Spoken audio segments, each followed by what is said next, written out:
For this episode of Coffee with Closers, I'm sitting down with Egide Thein, the founder and CEO of both Truth Technologies, a risk compliance monitoring software solution, and NORSARC Communities, a nonprofit organization with the goal of providing living environments for individuals with autism and disabilities. During our conversation, Egide shared lessons from military days that has helped him build successful businesses and nonprofit organizations. Enjoy the show. Thanks for joining us for this episode of Coffee with Closers, where business leaders share insights on how to build businesses from the ground up and best practices for innovating in their industry. Hey, Egide, I'm super excited to have you join me for this episode of Coffee with Closer.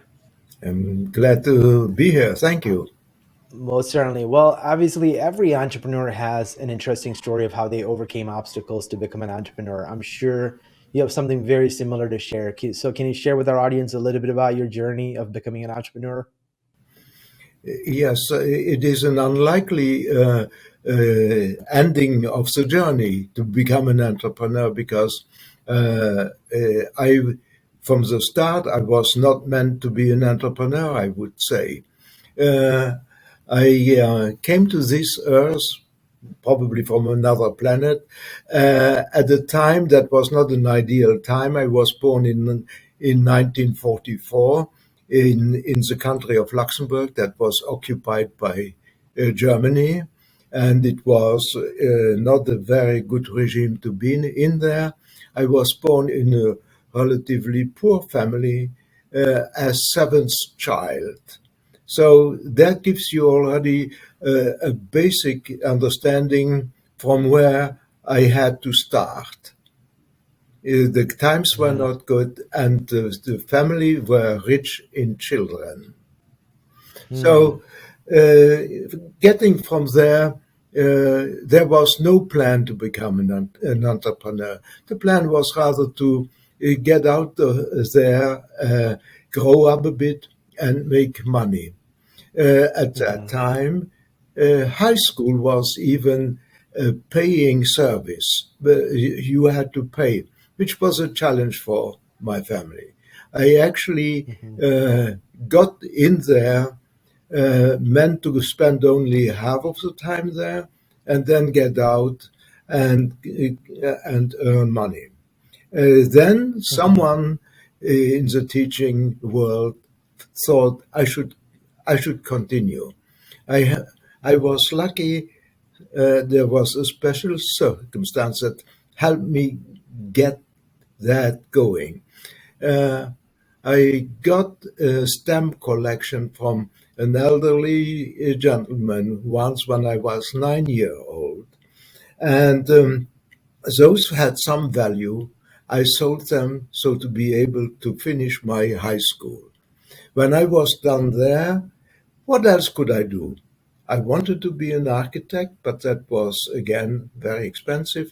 And then I wanted maybe as another choice to go to a military academy. But the effort to get in there is high. And by chance, I was one of the very few to be selected. I spent 5 years in a military academy that prepares you for a military career. And so there is no entrepreneurship there. It is, however, a very valuable education.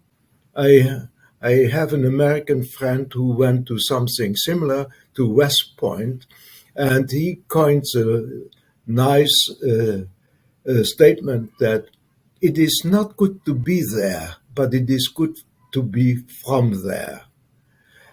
Actually, it prepared me to many other options that would follow. I spent after military academy 5 years in a special force that was called the Allied Mobile Force of NATO as a Luxembourg component of it.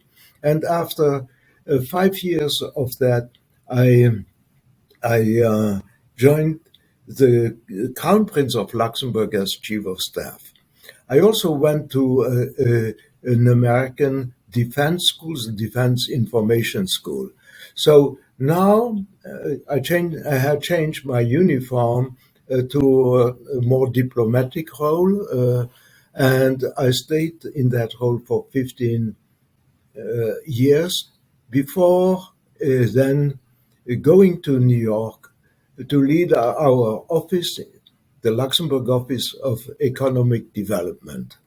With the Crown Prince, we did a lot of those activities of developing Luxembourg's economy that had been based on steel a lot until 1975, and we had to get out of there because steel all of a sudden became a priority also in other countries like South Korea, Brazil, and so on. And for Luxembourg, it created a problem. We had to diversify the economy, and that is what we were doing. One very successful segment of the economy was banking. It became banking. We had 6 banks. At one moment, there were more than 200 in Luxembourg, grown over the years. There were some holding companies. By the end of 15 years, I believe there were 10,000 or even more. And it always was a concern that fast-growing financial center might be source of some uncomfort for the country eventually, because the question came up, who are all those bankers? Who are all those clients? At a moment where in the US you saw one or two isolated cases of money laundering being prosecuted. So that has been on my mind all the time. When I was in New York leading that office, I became even more aware of that, and I looked closely into it. And one of our clients gave me the opportunity to ask them for advice on how we could make sure bad guys stay out of banking and other services. And they came up with a proposal after studying it for 3 months. And I took that to my Luxembourg government. But at the time, in the mid 90s, it was not that much of a concern anywhere in the world that money laundering and other financial crimes were a priority. So I got it basically as a response, why would we do that? And that was a legitimate question in 1995, 96. It would no longer be today, but at that time it was one. I got a bit frustrated, and I decided then, I said, I am going to do that on my own. So I became an entrepreneur by accident, but as a final event in a string of events going through my whole career. Wow. I mean, that is an interesting story. So grew up in a family of 7 children, grew up in poverty, did not even have an opportunity to go to high school, but sold stamp collection to pay off high school to end up in military school. From there, by happenstance, found out that there is financial crimes happening, but no one really cared to even do anything about it. But then you saw an opportunity that ended up being the reason why you ended up as an entrepreneur. Is that how the Truth Technology idea and the founding of the Truth Technologies came about? Yes. So as if a good witch was watching over me, right? Mm-hmm. Most certainly. So, what obviously you've probably learned a lot of lessons in the process. What's one biggest lesson that you learned in the process of going through these life experiences that brought you to become an entrepreneur who's running a technology company? I think from reading your bio, you were kind of the first in the industry of software as a service, providing this sort of a financial compliance, technology solution that you were offering. So, what's one of the biggest lessons that you learned in that process? Yes, in order to get to being an entrepreneur, I think that when I look back at the whole itinerary, I would say uh, I would probably have to do exactly the same journey as I did, because by chance all this came together. I would I would have the first thing I would say you need is an education. I got that. It was not easy, but I got that through some uh, strange coincidences, selling stamps, to go to high school, uh, uh, getting through an exam that got me into one of the best military academies, and then I had also the chance then to succeed and diversify my career after that. So Mhm. get an education and then get experience is probably the best summary that I have to explain that all of a sudden two, three things came together. Uh, Unplanned meetings and insights all of a sudden, and coming to the conclusions, okay, then if no one wants to do it, I do it myself. Yeah, I mean, I think the lesson that you shared. I mean, I have 4 kids that I'm raising. They're homeschooled. Every day I'm trying to tell them like, hey, the education that you have is an opportunity to learn as much as you can, so you can create value. If you don't create value, no one will pay you. So that is a lesson for anybody, even if you're not trying to become an entrepreneur, right? At the end of the day, you, the amount of income that you can earn is in direct proportion to the amount of value you create. And if you're not educated, you can't do that real well, right? So that's definitely true. So obviously, I was looking through your bio. There's so many accomplishments, like you said, right? You came from a very very poor family, but you've been able to overcome all the obstacles, and you went through military school. You were actually a NATO Luxembourg, right? You served in the NATO Luxembourg, and you speak 6 languages. You were chief of staff for the Crown Prince of Luxembourg, and you've founded multiple organizations, including the Business Association in New York, and you started the True Technology, which is a SaaS company. You also founded a nonprofit, which is Noah's Ark Communities. There's so many more things that I can list here. But for all the things you've accomplished, what's the one thing that you're super proud of? It was I think, I proud or enjoying it. It is both at the same time. It's actually an anecdote in my career. So while I was in New York, my government had its turn in presiding the European Union, and there was a reconvened General Assembly at the United Nations where Luxembourg needed to provide a spokesman. I became that spokesman for the European Union. And it was very strange. It was also very interesting. I learned a lot about the United Nations. But the problem on the table, why there was that reconvened session of the General Assembly, was, as I learned immediately, an old project that was on the table. It had been on the table for 30 years. And it was a reform project of the second part of the United Nations organization, that is the social and economic uh,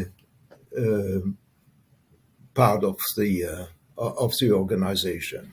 So social and economic is that part of the United Nations where you have all those agencies across the world, from World Health Organization to uh, agriculture, UNESCO, and so on and so on. There are 36. And one of the issues was, do we get really what we should get out of the dollars spent in those organizations?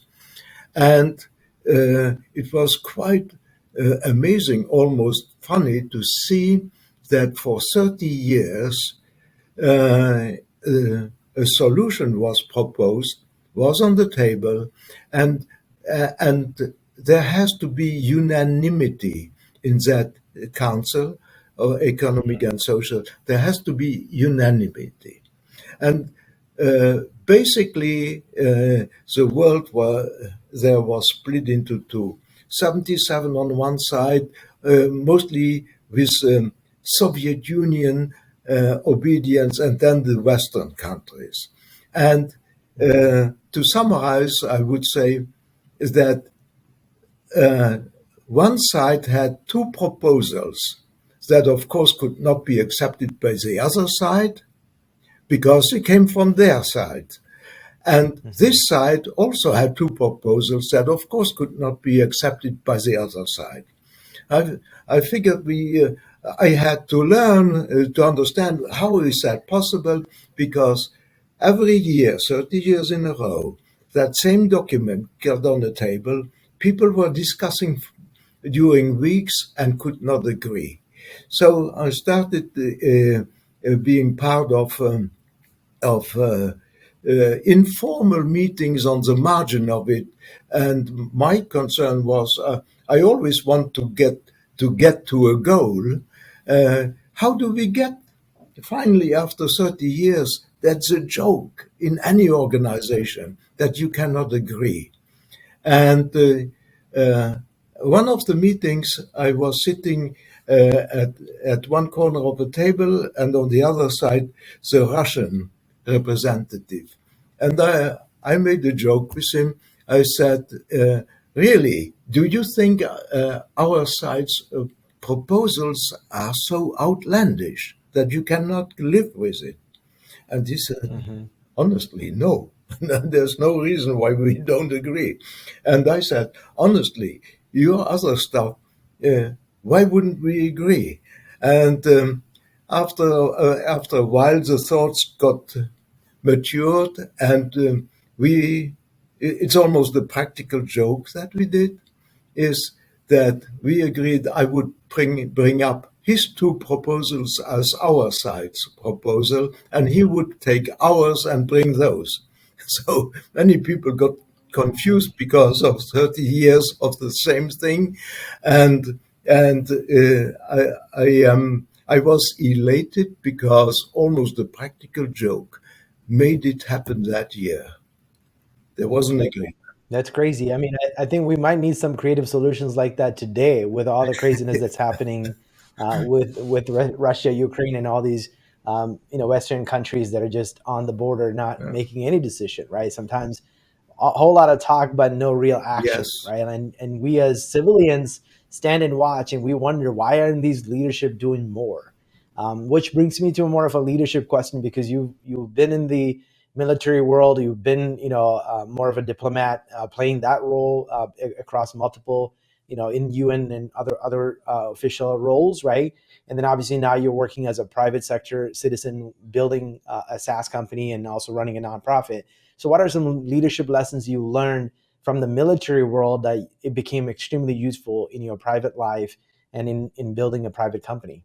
I think that is really a passionating issue.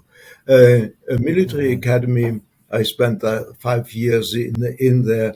The military is very much also about process and of course war. Since General Sun Tzu, it is called the art of war, if you know what you do. The art of war is based on principles that if you violate those principles, you lose, even if you start the hostilities. And I think that when I look at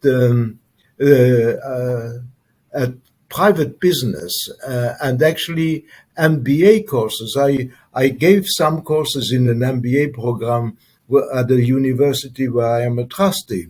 I pulled actually the military principles, the principles of war as they would be mostly followed in the Western world. It is the same principles that you probably should follow in private business, because it is the same issues. You have to get to be informed. You get to have a holistic access to information. You need Hmm. you need to have a plan. You have to have resources, and when you decide to do it, then you have to do it with all your force. So that is Hmm. basically summarizing what is at the basis of the art of war.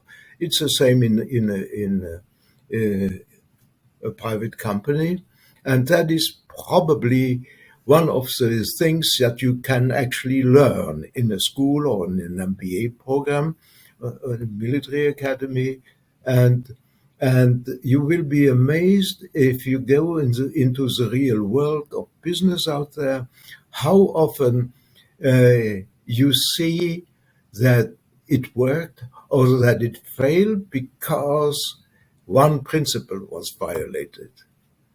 That's quite passionating. Yeah, but I know in the military world, right, they really have that chain of commands where, the upper management or the leadership is making a lot of the decisions, and then it just, spreads down to the whoever is in the bottom toe, right, that actually does, go to the field and do whatever is necessary. But in the marketplace, right, in the private sector, I think the goal now today is to basically outsource the decision farther down the chain and make more decisions being made in the field, as opposed to having all things, top down. That's kind of a new model that I'm seeing a lot of organizations trying to adapt, so that quick, reaction can be, made in the moment, depending on whatever economic changes or what market conditions might demand. So what would you say about that? That is also very interesting. And actually, I followed a little bit uh, war in the Ukraine at this moment, Hmm. and it for people with a military background, I think it should be obvious that we are seeing two types of armed forces confronting each other. Um, the Russian model is very much based on a centralized command where very little initiative is left at the lower levels, let's say the lieutenant, the platoon leader, or company commander, captain, or battalion commander, because it is a strict framework that they follow. And you cannot go left and right from what you were told 5 hours ago, and take your own initiatives, which is very much in contrast with the Western and NATO armies, where a platoon leader has quite some means to do his own things within the framework of a concept. And so Hmm. that is very, very different.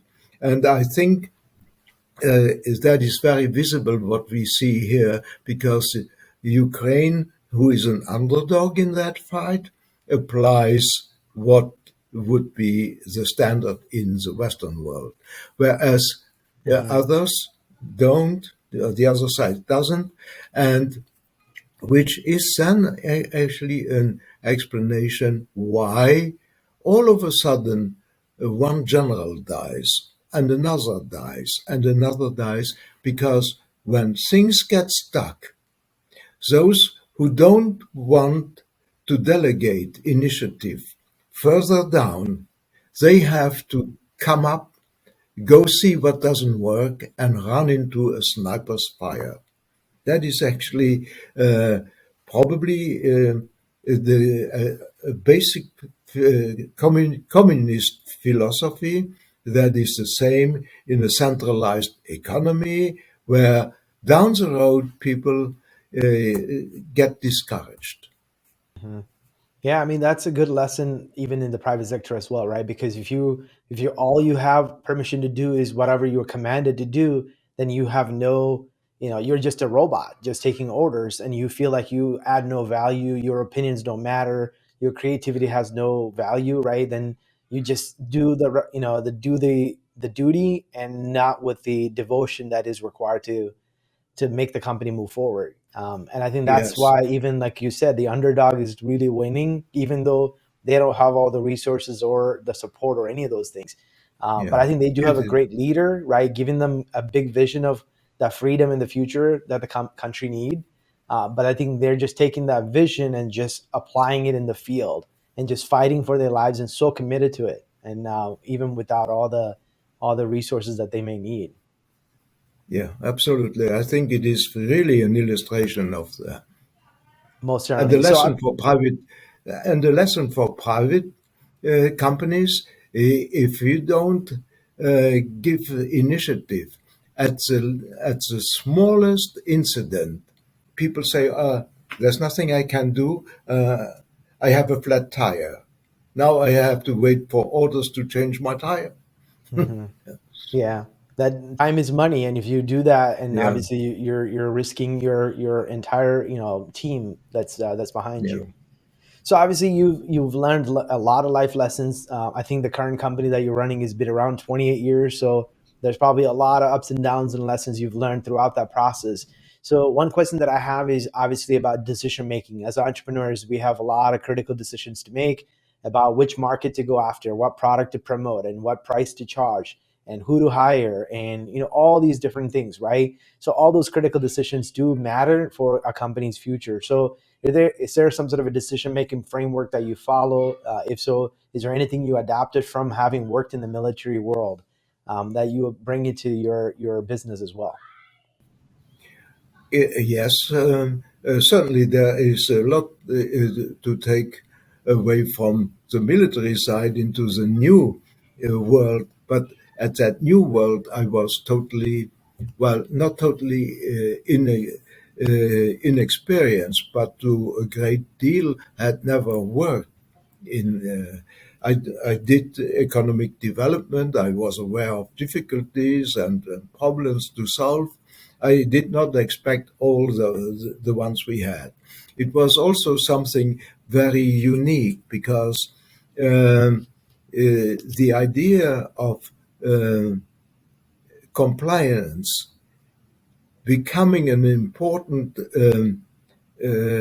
element of banking at the time uh, that really would then need a technology solution. That was at a time when there was no real internet application possible. So at the beginning, we viewed Cray Computer and T1 lines. We were really the trailblazers because to come up with a solution for uh, anti-money laundering and compliance before there was a regulatory need for compliance. There was only talk about compliance and know your customer regulations and things like that. So at the time, we had figured out how to get to our clients. Then the internet revolution really started becoming a revolution towards the year 2000. And at that moment, it was also, in a certain way, a sigh of relief because now it would be more cost effective to. So actually, we did software as a service before software as a service had a name. Mhm. And the internet made it, of course, easier, but the market was not always ready. There was suspicion from the potential clients, what happens to our data, and so on and so on. That was a really big issue at the beginning.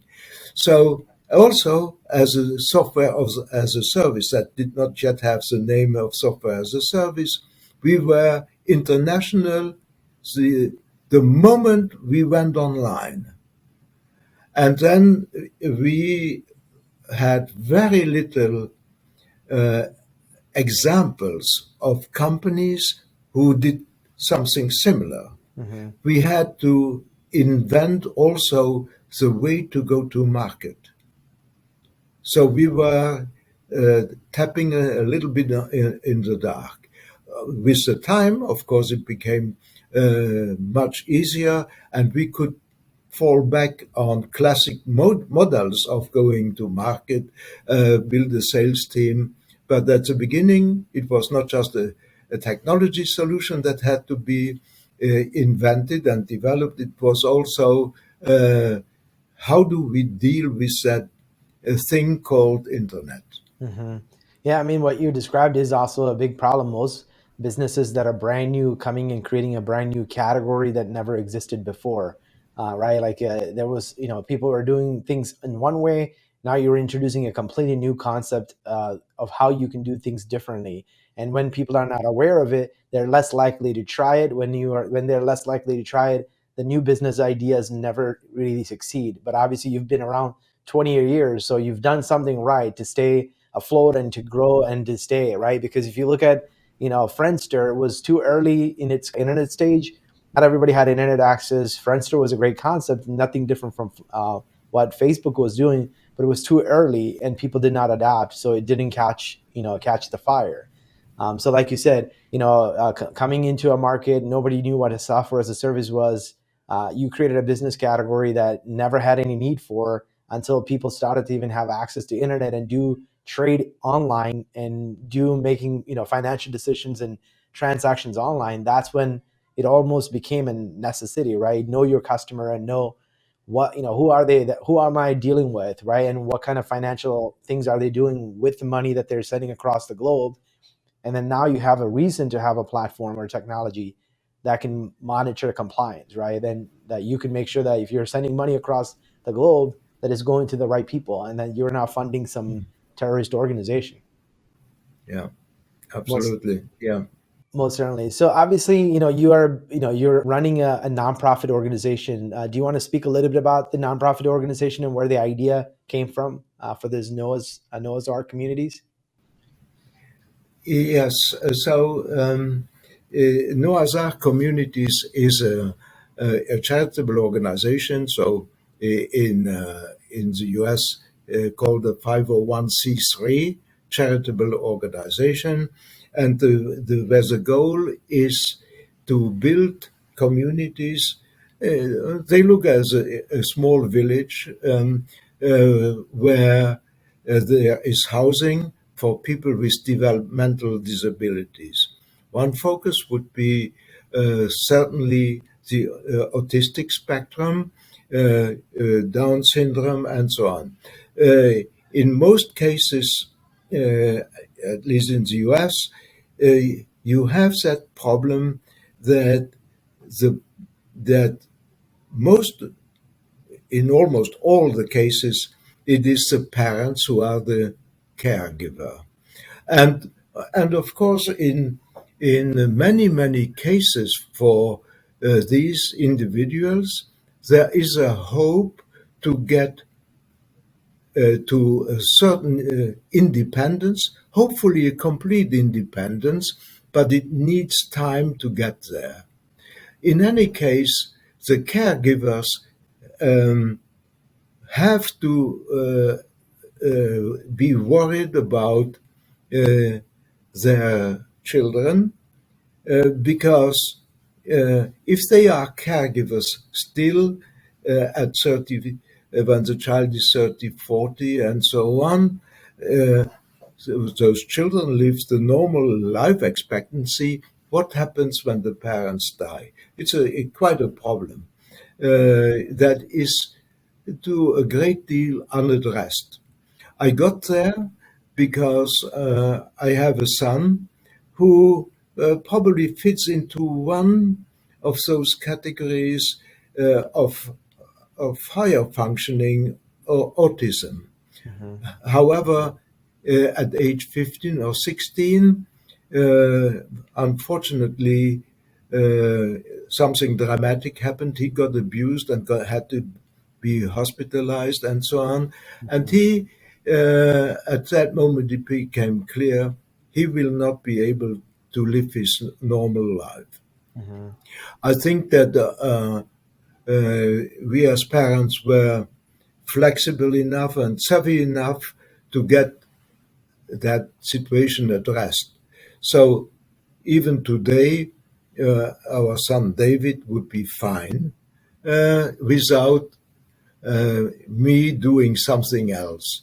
But when he was hospitalized, my wife and I decided we are going to do a charity to address that problem, to provide the highest possible quality of service to those people, and therefore it has to be a small community, so to maximize professional staff and also allow volunteers and interns to do a constant renewal of support and to